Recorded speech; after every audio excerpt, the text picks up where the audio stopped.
வணக்கம் மக்களே, welcome to fine tuning YouTube channel. இன்னைக்கு இந்த வீடியோ பதிவில் என்ன பார்க்க போகிறோம்னா, ஒரு சாதாரணமான சுற்றுலா தலம் இல்லை, இந்தியாவின் இறுதி புள்ளி, இதற்கு மேலே சாலை இல்லை என்று சொல்லக்கூடிய தனுஷ்கோடியின் அரிச்சல் முனை. இரு பக்கமும் கடல் ஆர்ப்பரிக்க தேசிய நெடுஞ்சாலை 87. இந்த இடம் புவியியல் அதிசயமாக மட்டும் இல்லாமல் மனித அறிவுக்கு எட்ட முடியாத ஆன்மீக ஆச்சரியிலும் காலத்தால் அழிக்க முடியாத பல தத்துவங்களையும் பின்னி பிணைந்திருக்கிறத பார்க்கலாம். 1964 இயற்கை ஆக்ரோஷமாக மாறி எல்லாத்தையும் அழித்து கோர தாண்டவ மத்தியிலும் இறைவன் அசைக்க முடியாத ஒரு சக்தியாக நின்றதையும் அர்த்தநாரீஸ்வரரின் தத்துவம் நின்றதையும் இந்த வீடியோவில் முழுசாக நம்ம பார்க்கலாம். வீடியோவை ஸ்கிப் பண்ணாமல் பாருங்கள். நம்ம சேனலை சப்ஸ்கிரைப் பண்ணாதவங்க சப்ஸ்கிரைப் பண்ணுங்கள், பெல் பட்டனை தட்டி விடுங்க. அப்போ தான் நான் போடுற வீடியோ நோட்டிஃபிகேஷன் உங்களுக்கு உடனுக்குடன் வந்து சேரும்.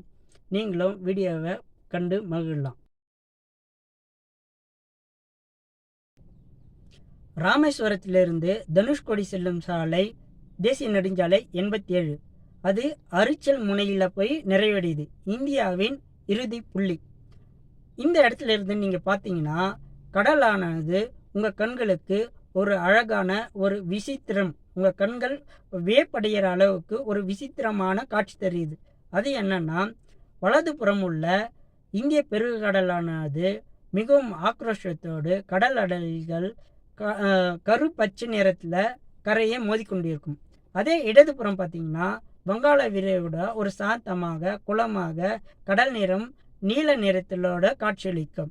இது இரண்டு கடல்களும் வெவ்வேறு தன்மை கொண்டதாக இருந்தாலும் ஒன்று சேர்ந்து இந்த அரிச்சல் முனை பகுதியில் சங்கமிக்கிறது. இதை நம்ம புவியியல் அதிசயமாக மட்டும் பார்த்து கடந்து போகவிட முடியாது. இதுக்கு பின்னாடி இருக்க அர்த்தநாரீஸ்வர தத்துவத்தையும் இங்கு இது உணர்த்துகிறது. அது எப்படின்னா, அர்த்தநாரீஸ்வர தத்துவம் என்ன? வெற்றிடமும் பேராற்றலும் ஒன்றே என்பது அந்த தத்துவம். அதே போல இந்த சிவனானதும் சக்தியான தத்துவத்தையும் இந்த இரு கடல்களும் நமக்கு உணர்த்துகிறது.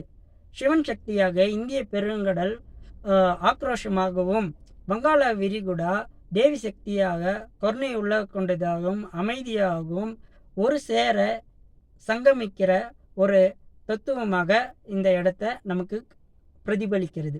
அது எப்படின்னா, 1964 நடந்த அந்த இயற்கை பேரழிவும் அதற்கு பின்னால் இருந்த இறைசக்தியின் அதிசயத்தையும் நம்ம இங்கே பார்க்கலாம்.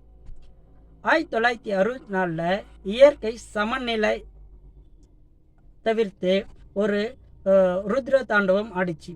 சில மணி துளிகளிலே அரிச்சல் முனை, தனுஷ்கோடி, ராமேஸ்வரம் போன்ற பகுதியில் ஒரு சூறாவளி காற்று இயற்கை பேரழிவு கொடுத்துச்சு.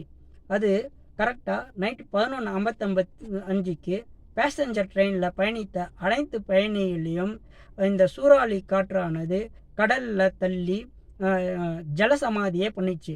பல ஆயிரக்கணக்கான மக்கள் இறந்து போனாங்க. போஸ்ட் ஆஃபீஸ், அப்புறம் அங்கிருந்த ரயில் நிலையம் எல்லாமே இந்த கடல் தண்ணி மூழ்கிடுச்சு. ஆனால் அந்த ராமநாத சுவாமி கோயிலில் அந்த கடல் தண்ணி புகாமல் அதில் தஞ்சமடைந்த மக்கள் ஒரு சிறு கீறல் இல்லாமல் தப்பிச்சாங்க. இதை எப்படி நம்ம பார்க்கணுன்னா, விபீஷ்ணன் ராவணன் கிட்டே இருந்து தப்பிச்சு அந்த ராமநாத சுவாமி கோயிலில் உள்ள தஞ்சடைஞ்சார். அப்போ அந்த இறைசக்தி அவரை எப்படி காப்பாற்றிச்சோ அதே மாதிரி தான் இப்போவும் அந்த 1964 அந்த இறைசக்தியானது இயற்கை சீற்றத்தில் இருந்து மக்களை காப்பாற்றிச்சு. எப்போ இந்த பூமியில் சமநிலை தவறுதோ அப்போ இறைவன் ருத்ர தாண்டவம் ஆடுறாரு. அதே மாதிரி இயற்கை எப்பொழுதும் அமைதியாக இருப்பதில்லை. நமக்கு தேவையானது அனைத்தும் இந்த இயற்கை நமக்கு கொடுக்குது.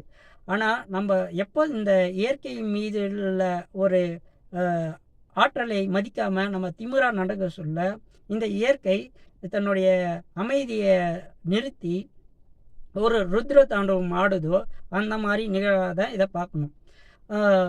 பல நாடுகள் இந்தியா இது ஒரு பேய் நகரம் என்று பேய் நகரம் என்று சொன்னால் கூட இந்த இயற்கையின் சமநிலையை இந்த இறை சக்தி நம்மளை காப்பாத்துச்சு. நீங்கள் அர்ச்சன் மூலை போயிருந்தீங்கன்னா வெறும் இதை புவியில் அதிசயமாக மட்டும் பார்க்காமல் ஆன்மீகத்தையும் நீங்கள் இதில் ஒப்பிட்டு பார்த்தீங்கன்னா உங்களுக்கு புரியும். அர்ச்சல் முனையை போயிட்டு வந்தங்க, உங்களுடைய பதிவை இங்கே கமெண்ட் பண்ணுங்கள். போகாதீங்க, போய் பார்த்துட்டு வாங்க. நன்றி, வணக்கம். வீடியோ பிடிச்சிருந்தா லைக் பண்ணுங்கள், கமெண்ட் பண்ணுங்கள், ஷேர் பண்ணுங்கள்.